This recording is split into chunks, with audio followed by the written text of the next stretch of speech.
Matthew chapter 8. Large crowds followed Jesus as he came down the mountainside. Suddenly a man with leprosy approached him and knelt before him. "Lord," the man said, "if you are willing, you can heal me and make me clean." Jesus reached out and touched him. "I am willing," he said. "Be healed." And instantly the leprosy disappeared.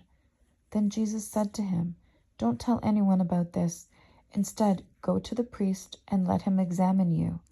Take along the offering required in the law of Moses for those who have been healed of leprosy. This will be a public testimony that you have been cleansed." When Jesus returned to Capernaum, a Roman officer came and pleaded with him, "Lord, my young servant lies in bed paralyzed and in terrible pain." Jesus said, "I will come and heal him." But the officer said, "Lord, I am not worthy to have you come into my home. Just say the word from where you are and my servant will be healed. I know this because I am under the authority of my superior officers and I have authority over my soldiers.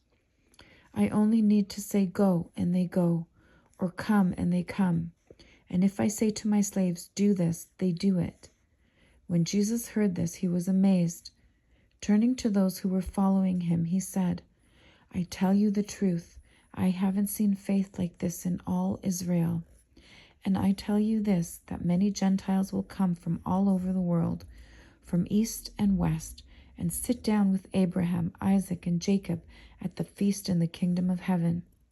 But many Israelites, those for whom the kingdom was prepared, will be thrown into outer darkness, where there will be weeping and gnashing of teeth." Then Jesus said to the Roman officer, "Go back home, because you believed it has happened." And the young servant was healed that same hour. When Jesus arrived at Peter's house, Peter's mother-in-law was sick in bed with a high fever. But when Jesus touched her hand, the fever left her. Then she got up and prepared a meal for him. That evening, many demon-possessed people were brought to Jesus. He cast out the evil spirits with a simple command, and he healed all the sick.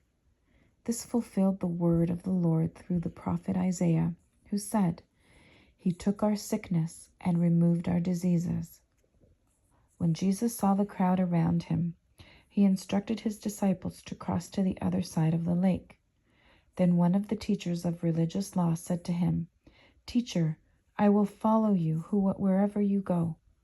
But Jesus replied, "Foxes have dens to live in, and birds have nests, but the Son of Man has no place to even lay his head." Another of his disciples said, "Lord, first let me return home and bury my father." But Jesus told him, "Follow me now. Let the spiritually dead bury their own dead."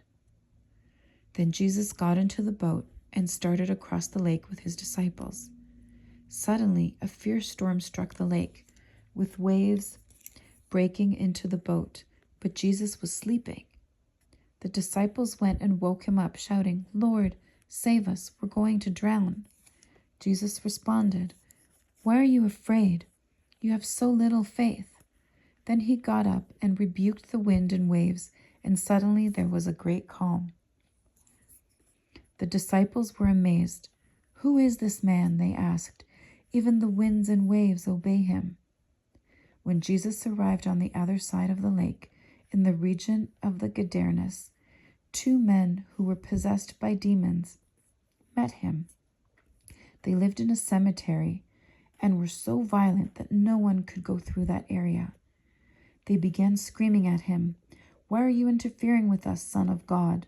Have you come here to torture us before God's appointed time?"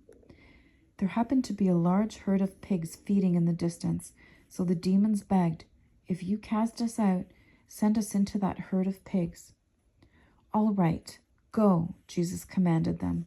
So the demons came out of the men and entered the pigs, and the whole herd plunged down the steep hillside into the lake and drowned in the water. The herdsmen fled to the nearby town, telling everyone what had happened to the demon-possessed men.